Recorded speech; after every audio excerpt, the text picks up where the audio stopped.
Assalamualaikum warahmatullahi wabarakatuh. Sampurasun. Halo semuanya, perkenalkan saya Salim Kurniawan, NPM 1950200066. Saya merupakan mahasiswa dari program studi Pendidikan Ekonomi, Fakultas Keguruan dan Ilmu Pendidikan, Universitas Pasundan. Adapun beberapa persiapan yang telah saya lakukan. Yang pertama yaitu membuat perangkat pembelajaran. Terdapat 5 perangkat pembelajaran yang telah saya buat. Yang pertama ada RPP, yaitu Rencana Pelaksanaan Pembelajaran. Yang kedua ada LKPD, Lembar Kerja Peserta Didik. Yang ketiga ada Media Pembelajaran. Yang keempat ada Bahan Ajar. Dan yang terakhir ada Instrumen Penilaian. Next, cuplikan video praktik pengajar yang telah saya lakukan. Silakan disimak. Ya baik. Langsung dimulai saja. Assalamualaikum warahmatullahi wabarakatuh. Waalaikumsalam warahmatullahi wabarakatuh. Selamat pagi anak-anak semuanya. Bagaimana kabarnya hari ini? Baik, Pak. Baik, Pak. Baik, sebelum kita ke pembelajaran, angka baiknya kita berdoa terlebih dahulu. Silakan kepada ketua kelas Delia untuk memimpin doa.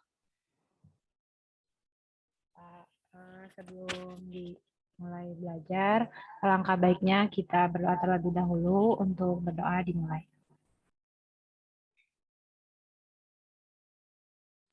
Berdoa dicukupkan.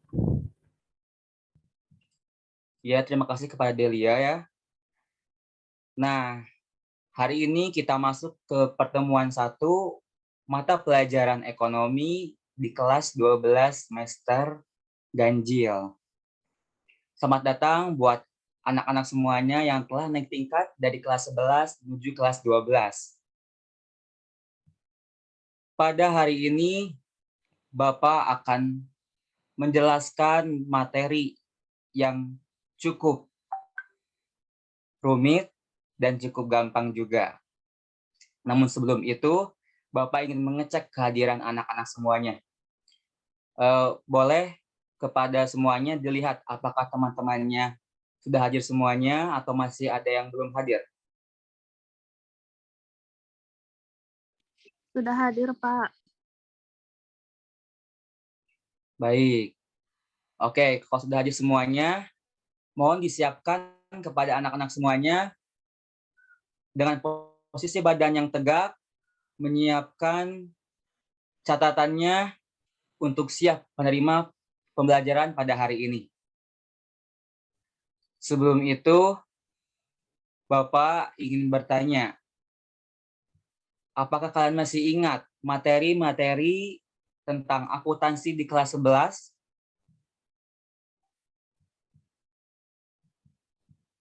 Lupa lagi, Pak. Lupa, Pak.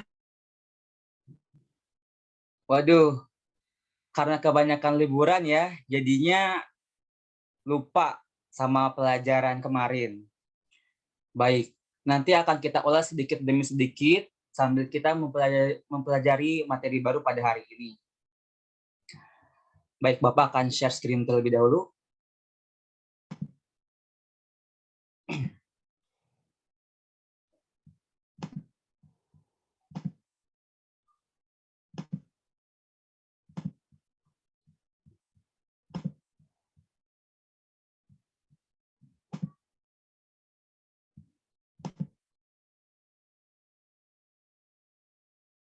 Apakah sudah muncul? Sudah, Pak. Sudah, Pak. Baik, kalau begitu. Hari ini kita akan belajar mengenai materi akuntansi sebagai sistem informasi. Adapun capaian pembelajaran atau tujuan dari pembelajaran hari ini yaitu diharapkan yang pertama peserta didik atau siswa mampu mendeskripsikan akuntansi sebagai sistem informasi. Nah, Bapak harap dengan kita belajar hari ini, anak-anak semuanya dapat mengamalkannya nanti di kehidupan sehari-hari. Kemudian kalian pun bisa memahami apa yang kita pelajari pada hari ini.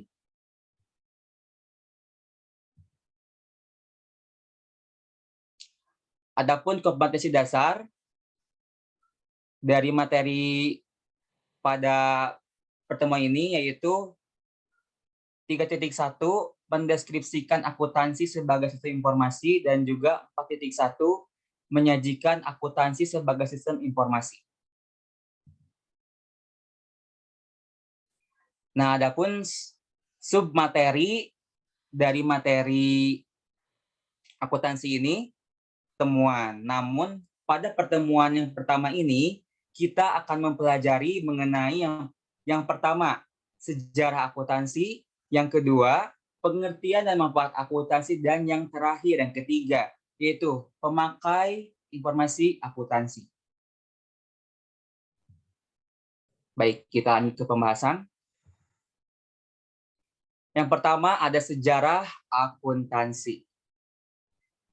Sejarah identik dengan sebuah rangkaian peristiwa yang panjang, rumit. Tetapi pada kali ini Bapak akan menjelaskan secara lebih singkat agar mudah dipahami. Mohon diperhatikan dan siapkan catatan kalian. Sejarah akuntansi. Itu ada tokoh yang bernama Luca Pacioli. Dia merupakan bapak akuntan dunia. Mengapa? Karena pada tahun 1494 beliau mempublikasikan atau menerbitkan buku yang berjudul Summa de Arithmetica Geometrica Portioni er Proportionalia, di mana dalam buku ini terdapat bagian yang berisikan tentang pembukuan untuk para pengusaha. Mengapa untuk para pengusaha saja? Karena pada saat itu mayoritas masyarakat berprofesi sebagai pengusaha. Nah, muncullah ide dari Luca Pacioli ini untuk menerbitkan sebuah buku. Kemudian buku tersebut atau bagian dari buku tersebut itu bernama atau berjudul Tractus de Computis Descriptoris yang mengajarkan sistem pembukuan berpasangan. Berpasangan di sini yaitu ada dua macam atau dua kelompok ya. Tujuan dari pembukuan ini adalah untuk memberikan informasi yang tepat bagi para pedagang mengenai aset dan liabilitas. Nah, sampai sini ada yang ingin ditanyakan atau masih kurang paham? Atau dilanjut terlebih dahulu? Lanjut, Pak. Baik, dengan muncul subjudul inilah, nah sistem akuntansi ini pun kemudian berkembang pesat di berbagai negara dan kemudian diberi nama sesuai dengan nama orang yang mengembangkannya. Seperti misalnya ada dua sistem, yaitu sistem Anglo-Saxon di Amerika Serikat dan Inggris serta sistem kontinental yang berkembang di Belanda. Terkait dua sistem yang tadi Bapak sebutkan, yaitu ada sistem Anglo-Saxon dan sistem akuntansi di Indonesia. Sistem Anglo-Saxon merupakan sistem akuntansi yang paling banyak digunakan. Seperti yang Bapak sebutkan tadi, bahwa sistem ini lebih praktis dan lebih mudah, sehingga lebih banyak digunakan oleh berbagai negara. Dan sistem ini berbeda dengan sistem yang lainnya. Karena pada sistem ini, pembukuan terdapat dalam satu bagian akuntansi. Tidak seperti sistem yang lain, yaitu dipisahkan. Kemudian ada sistem akuntansi di Indonesia, yaitu sistem kontinental. Sistem ini digunakan sejak zaman penjajahan Belanda hingga penjajahan Jepang di negara kita. Setelah kita merdeka pun, sistem ini masih saja digunakan. Mengapa demikian? Selanjutnya, itu ada perkembangan akuntansi atau dampak awal di Indonesia, yaitu ada beberapa tahapan ya. Kalian mungkin bisa lihat juga, yaitu tahun 1957 ada pembentukan IAI, kemudian 1973 yaitu adanya perumusan PAI atau Prinsip Akuntansi Indonesia.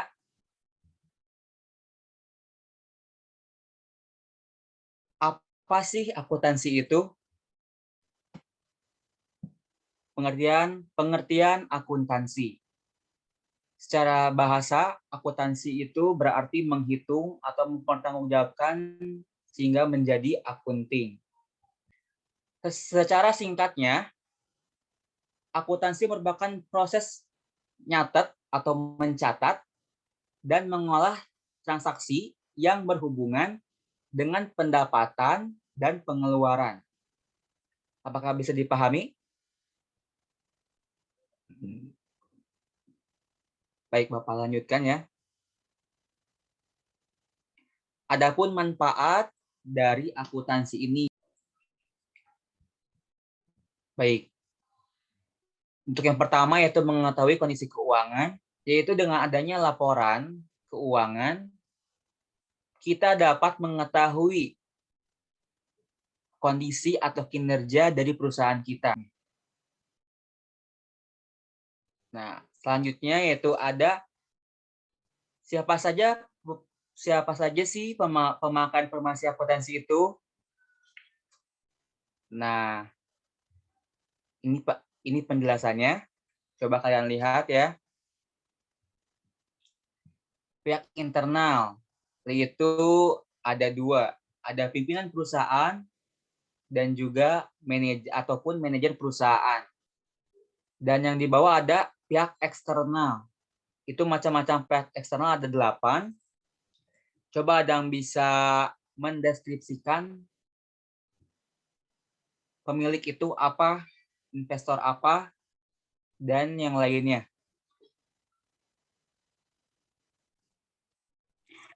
Pemilik itu pemilik perusahaannya, bukan Pak. Kalau investor itu orang yang menanamkan sebagian modalnya di perusahaan tersebut.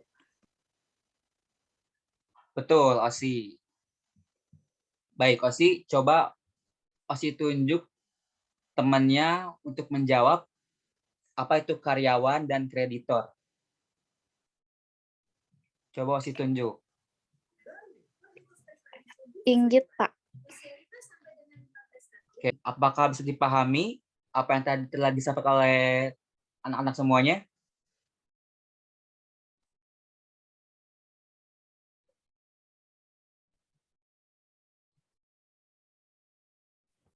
Bisa, Pak. Baik. Nah, sampai sini Bapak nanti di akhir kalian coba kerjakan tugasnya. Sudah Bapak upload di e-learning dan resumenya juga nanti coba kalian kumpulkan di grup WhatsApp ya. Untuk selanjutnya itu akan ada kuis, yaitu dengan bantuan Quizizz. Untuk dipersiapkan anak-anak semuanya. Sebentar, Bapak setting dulu ya.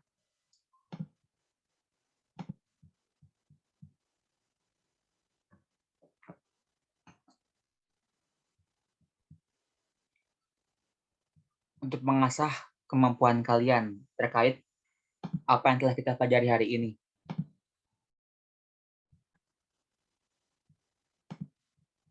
Soalnya nggak banyak kok. Kan pasti bisa kok ngerjainnya. Kalian udah bisa temuin belum?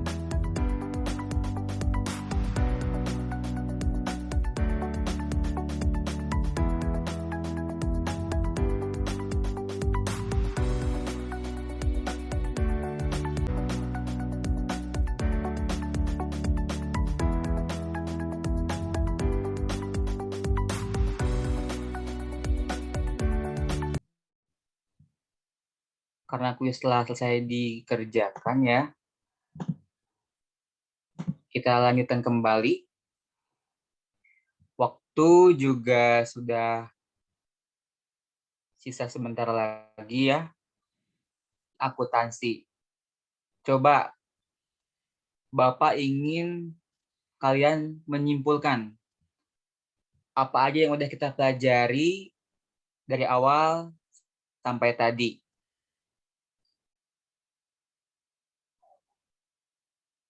Coba ada yang bisa menyimpulkan?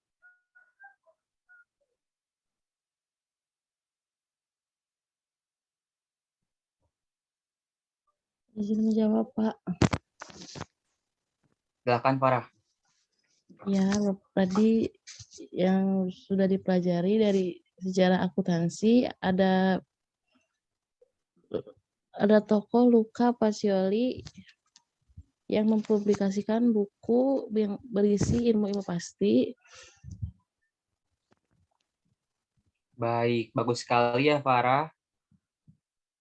Untuk pembelajaran hari ini telah kita lalui bersama-sama ya. Semoga apa yang Bapak sampaikan dapat kalian pahami dan diterapkan juga di kehidupan sehari-hari. Kemudian, untuk di pertemuan yang akan datang, kita akan mempelajari submateri.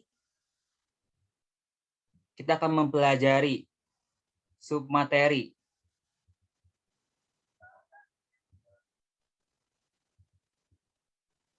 Kita akan mempelajari submateri, yaitu yang keempat ada karakteristik kualitas informasi akuntansi, ada prinsip dasar akuntansi, dan yang terakhir bidang-bidang akuntansi. Di pertemuan kedua kita akan membahas 3 submateri dari poin 4 sampai poin 6.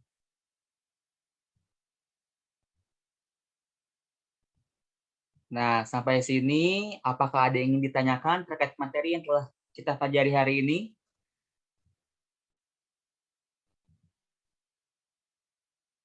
Apakah ada?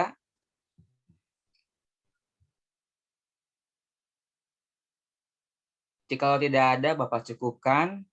Ada sedikit quotes ya atau motivasi buat anak-anak semuanya dan Bapak juga. Pengalaman merupakan sebuah guru. Pengalaman merupakan guru yang terbaik di kehidupan kita. Kita sebagai manusia jangan takut salah ketika menuntut ilmu, karena banyak orang sukses belajar dari sebuah kesalahan. Jangan lupa tugasnya dikerjakan untuk deadline-nya 1 minggu ke depan. Bapak sudah upload LKPD-nya di e-learning. Terima kasih kepada anak-anak semuanya yang telah memperhatikan. Sebelum kita akhiri, boleh kepada ketua kelas untuk memimpin doa. Silakan.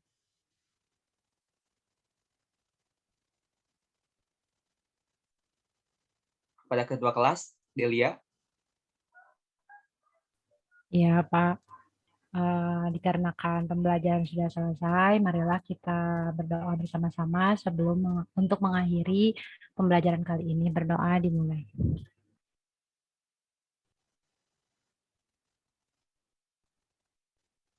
Berdoa dicukupkan, saya kembalikan lagi ke Pak Guru. Enggak, Pak. Terima kasih Delia. Alhamdulillah pembelajaran hari ini telah selesai.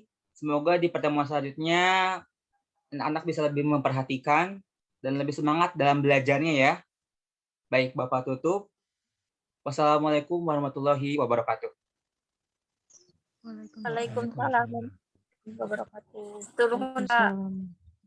Mari kita berikan tepuk tangan pada reaction untuk Pak Guru kita.